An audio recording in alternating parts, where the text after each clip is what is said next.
अगर तुसी भी एक डॉग लवर हो और साढ़े चैनल ते आए हो नवें तो दोस्तों सब तो पहले चैनल नूं कर लो सबसक्राइब ते नाल ही दबाओ घंटी दे आइकन नूं ताकि हर तरह की डॉग्स की वीडियो तुहाडे तक आसानी नाल पहुंच सके। अस्सलामुअलैकुम सज्जनों मित्रों ते बेलियो, की हाल ने सब दोस्तों वीरां दे? ठीक ठाक हो? उम्मीद करते हैं कि सब दोस्त वीर खैर खैरियत नाल होंगे। तो जनाब अज वीडियो चेक करो, माशाल्लाह जी पाकिस्तानी बुली फीमेल तकरीबन उम्र इहदी 1.5 साल तो ऊपर हो गई है। ठीक है, और एक क्रॉस कराई सी कुत्ती खाली निकली है, ये सूई नहीं हैगी, तुहानूं पहले दस दईए, यानी इन्हें अजे तक ब्रीड नहीं की कुत्ती ने। और 30 इंच प्लस इहदी हाइट है माशाल्लाह। टेल शेल हैड सिर तुहाडे सामने है, कुत्ती की लंबाई तो बड़े बड़े अच्छे शिकारी जड़े ने माशाल्लाह उन्होंने फीमेल पास की है। तो यह जनाब हुण फीमेल सेल कर रहे हैं जी। टेल चेक कर लो कि पतली तो लंबी तो बिल्कुल सीधी टेल है जी। ठीक है, प्योर बुली है, अच्छे खून दे विचों है जनाब। तो हाइट लेंथ भी तुहाडे सामने वाज़े है। और ये जनाब अली अज ही इंशाअल्लाह ताला वीडियो आप लाउणी है 12 तरीक नूं 12 नवंबर नूं। तो यह चेक करो फीमेल।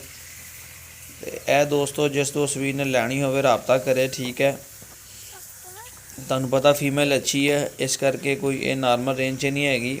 ठीक है, तो अल्लाह खैर करे, हुण गर्मी निकली है तो फीमेल सैट हो जाएगी।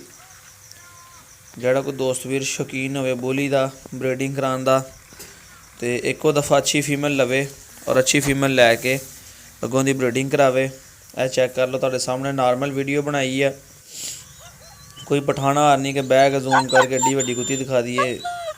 30 इंच शोल्डर हाइट है कुत्ती की, तो 30 इंच कुत्ती बहुत वड्डी कुत्ती हुंदी है बुली दे विच। ते माशाल्लाह बाकी हर चीज़ तुहाडे सामने है, खांदी पींदी है, सेहतमंद आ, इंशाल्लाह गारंटी देवांगे।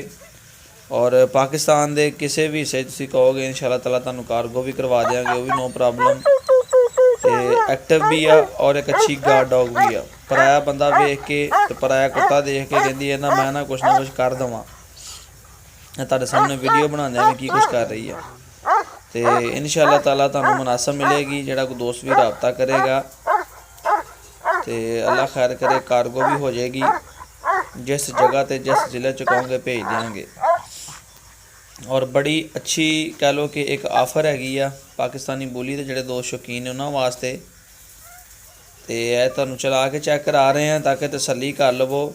हर लिहाज के नाल अपनी कोशिश कर रहे हैं कि हर एंगल तो तुहानूं चेक कराइए ताकि कोई दोस्त भी तो शक दिल च न रहे, जिन्हें कार्गो मंगानी हो उन्होंने पता चल जाए।